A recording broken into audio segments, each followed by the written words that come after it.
And I just wanted to get Hey y'all, my name is Brooklyn. I'm a first year freshman at Tuskegee University, and I just wanted to give a little side of my story about what happened during homecoming. Okay, so the first thing I just want to say is the condolences to the families that lost their children. And besides that, I'm okay. I got really bruised up and I got trampled over. My friends are okay. We all made it out safely.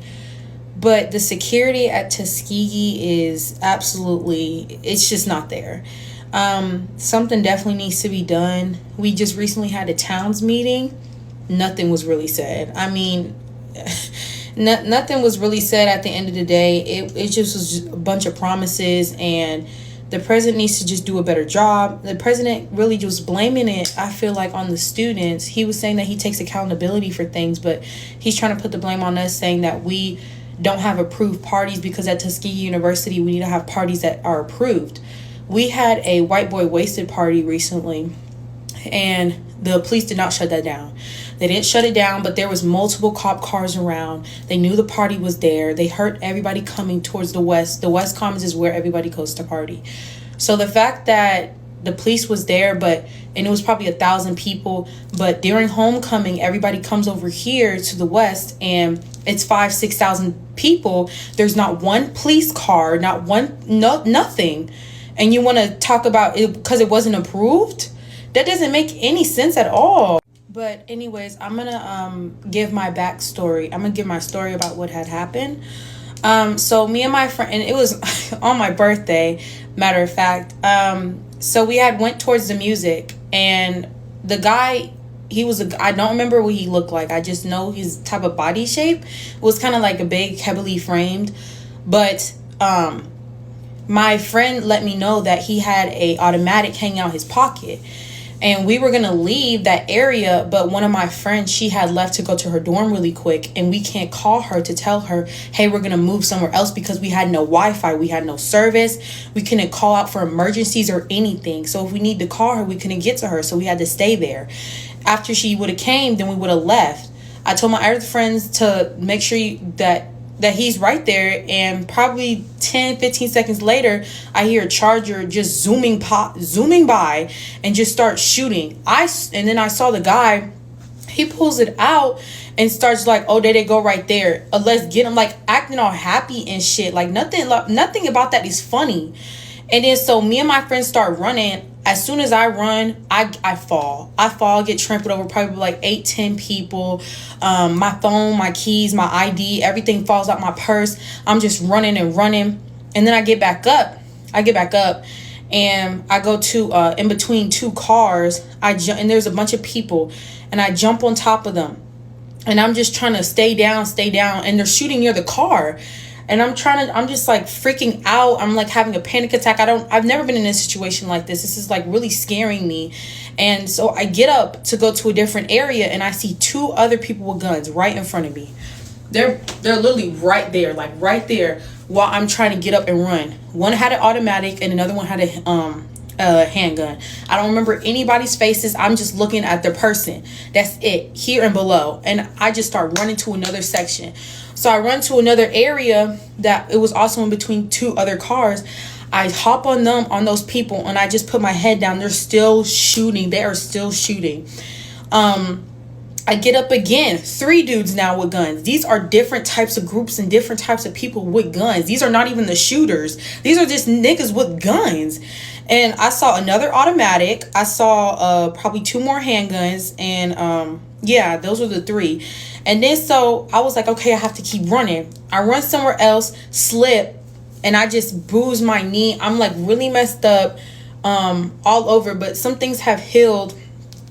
But I run over, I go down the hill trying to go behind the apartments. And before I go behind the apartments, there's another guy. It's just one guy. He has an automatic right here. And I just start running. I just start running all the way up. I start running all the way to my dorm. And my dorm is Young Hall. So I go all the way to Young Hall. I go inside. And I'm at the stairs. I see my friends at the stairs, and I probably, like, I want to say 10 seconds later, I hear the door swing open and shooting again. So I believe they came inside, but that's what it happened, because they were so close. So we just started running upstairs over and over again. And we ran just 6 flights of stairs into my friend's room. We talked to my friend. We were chilling in her room, trying to calm down. Then we moved over to my room.